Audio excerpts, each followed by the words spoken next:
Imagine करो एक ऐसी पावर जो तुम्हारे अंदर ही छुपी हुई है। एक ऐसी कमांड जो तुम हर रोज़ यूज़ कर रहे हो बट शायद तुम्हें इसका एहसास नहीं है। और ये कमांड डिसाइड करती है तुम्हारी डेस्टिनी, तुम्हारी लव लाइफ, तुम्हारी हेल्थ, तुम्हारा मनी, सब कुछ। नेविल गोडार्ड कहते हैं this power is hidden in 2 words which is I am. आज इस वीडियो में हम chapter 6 I am the Lord का डीप मीनिंग एक्सप्लोर करेंगे और समझेंगे कि कैसे तुम्हारा आई एम ही तुम्हारी लाइफ का क्रिएटर है। ये चैप्टर होने वाला है नेविल गोडार्ड की बुक एट योर कमांड। इसके मैं 5 चैप्टर्स की समरी ऑलरेडी डाल चुकी हूँ अपने चैनल पे। मैंने एक प्लेलिस्ट क्रिएट कर दी है जिसमें आपको सारे चैप्टर्स की समरी मिल जाएगी। ये वीडियो भी उसी प्लेलिस्ट में जाएगी। तो इस तरह से मैं धीरे धीरे करके उनके सारे बुक्स का डिटेल समरी डाल रही हूँ। तो ये पहली बुक है जो कंप्लीट हो जाएगी। इसके बाद दूसरी बुक है, मैं वो स्टार्ट करूँगी। तो यस, अगर तुम्हें लगता है कि मैनिफेस्टेशन कॉम्प्लिकेटेड है तो ये चैप्टर तुम्हारा पूरा पर्सपेक्टिव चेंज कर देगा। So let's dive into the true power of I am. Okay, so chapter 6 एक बहुत ही पावरफुल चैप्टर है जहाँ नेविल गोडार्ड एक कोर ट्रूथ एक्सप्लेन करते हैं। तुम्हारा आई एम, तुम्हारी अपनी self awareness is the real God and it is the God that is creating everything in your reality. ये चैप्टर तुम्हें सिखाता है कि जो भी तुम अपने बारे में फील करते हो, इमेजिन करते हो और बिलीव करते हो एज आई एम, वही तुम्हारी फिजिकल रियलिटी बन जाता है। सो पहला चीज़ जो वो बोलते हैं वो है आई एम इज़ गॉड। तुम्हारी self awareness is the creative power. Neville Goddard बोलते हैं जब तुम कहते हो आई एम, जैसे I am rich, I am loved, I am unlucky या फिर I am tired, I am confident, तो तुम अपने अंदर एक क्रिएटिव स्टैम्प लगा रहे हो और यूनिवर्स तुम्हारे आई एम को कमांड मानता है। इस बुक का जो नेम है वो भी इसी रीज़न से है कि at your command. That means तुम्हारे तुम्हारे commands I am states reality को चलाते हैं। सेकेंड पॉइंट है God is not outside, God is your own consciousness. Naval repeatedly ये कंसेप्ट ब्रेक करते हैं। तुम किसी बाहर के भगवान को प्रे नहीं करते, तुम अपने अंदर के आई एम को एक्टिवेट करते हो। तो नेविल गोडार्ड कहते हैं God is your own consciousness. आपका जो कॉन्शियसनेस है ना, वो वही चीज़ है जो फील करता है एक्चुअली में कि आप एग्जिस्ट करते हो। आप खुद सोचो कि आपकी बॉडी जो है उसको कौन एक्सपीरियंस कर रहा है, वो और कोई नहीं, वो आपकी कॉन्शियसनेस ही है और वही कॉन्शियसनेस तुम्हारा रियल क्रिएटर है। थर्ड पॉइंट है I am plus state equals to manifestation. मतलब कि जो तुम कहते हो आई एम और जिस स्टेट में तुम रहते हो, ये दोनों ही मिलके तुम्हारा मैनिफेस्टेशन बनाता है। नेविल कहते हैं आई एम एक रॉ पावर है, पर जैसे ही तुम इसके साथ कोई स्टेट अटैच कर देते हो वो रियलिटी बनने लग जाता है। सो आई एम अपने आप में एक इनकम्प्लीट पावर है, ठीक है। बट अगर तुम इसके साथ कोई एक स्टेट लगा देते हो जैसे कि हेल्थ या वेल्थ या फिर प्रायोरिटाइज होना या फिर लकी होना, तो वो तुम्हारा कॉन्शियसनेस बनना स्टार्ट हो जाता है और उसको हम बोलते हैं कमांड। जैसे कि कंप्यूटर में जो कोड होते हैं वो कोड किसी न किसी सिंटैक्स के इनकम्प्लीट होता है, उसी तरह से आई एम एक एक इनकम्प्लीट कोडिंग का पार्ट है, ठीक है।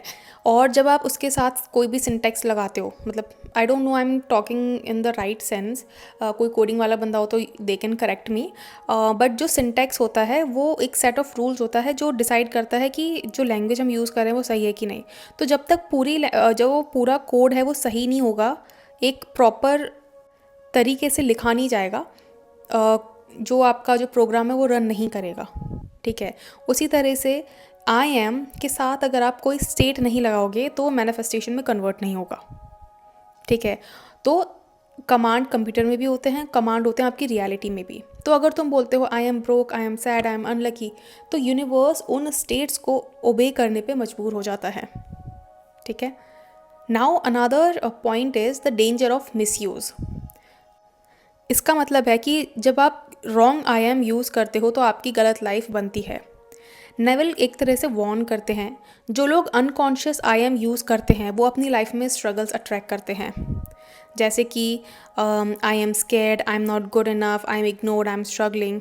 तो जो लोग ऐसा करते हैं, जो लोग बार बार नेगेटिव बोलते हैं, वो लोग खुद ही उन इमोशंस को अपनी सिचुएशंस में कन्वर्ट कर रहे होते हैं और उनको पता भी नहीं होता है।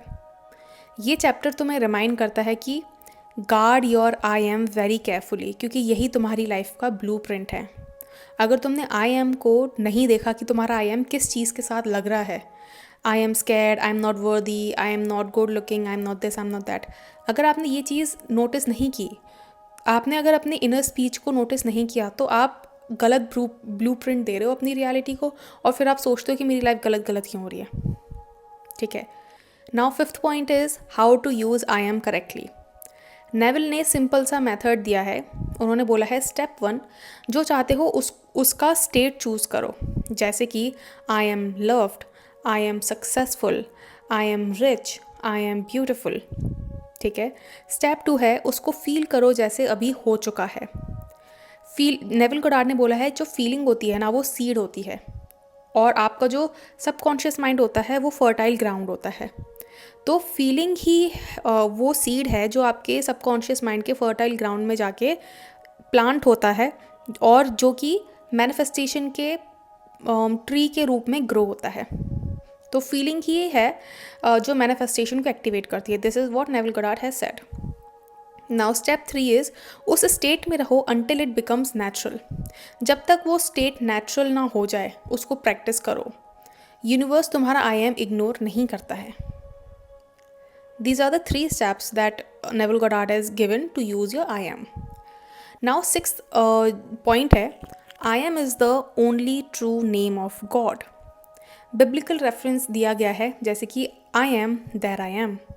Be still and know that I am God. Neville बताते हैं कि ये लाइन सिंबॉलिक हैं। गॉड तुमसे बाहर कोई एंटिटी नहीं है, तुम्हारी खुद की कॉन्शियसनेस है, और जिस कॉन्शियसनेस को तुम बहुत ही केयरलेसली यूज़ करते हो वही तुम्हारी एक्चुअल गॉड पावर है। 7th पॉइंट उन्होंने दिया है कि don't worship the outcome, worship the state. उन्होंने बोला है कि अपने जो आउटकम है उसको पकड़ के मत बैठो, उस स्टेट को पकड़ो जो तुम्हें वो आउटकम मिलने के बाद फील होगी, या जिस स्टेट में तुम होगे। ये बहुत पावरफुल लाइन है। उन्होंने बोला है don't pray for something, pray from something. इसका मतलब है कि प्लीज़ गिव मी लव। आप इस चीज़ को कैसे बोल रहे हो, लैक से बोल रहे हो, विच इज़ रॉन्ग।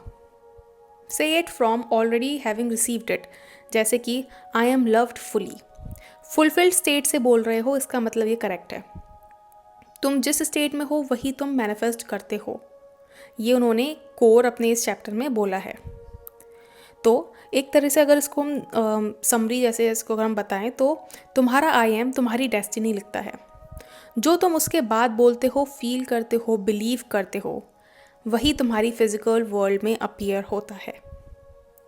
सो ये था इनकी चैप्टर नंबर 6 का समरी, और इसके साथ ये बुक कंप्लीट होती है। डू चेकआउट इसके पहले वाले चैप्टर्स, क्योंकि वो चैप्टर्स भी बहुत इंपॉर्टेंट हैं। अब इसके बाद लेट मी नो कि मैं किस बुक का समरी बनाऊँ, and I will start making it. And yes, अगर आपको मुझसे सेशन लेना है तो check the description, you will find all the details that is required for you to do so, and I will see you in my next video. Until then, bye bye, take care.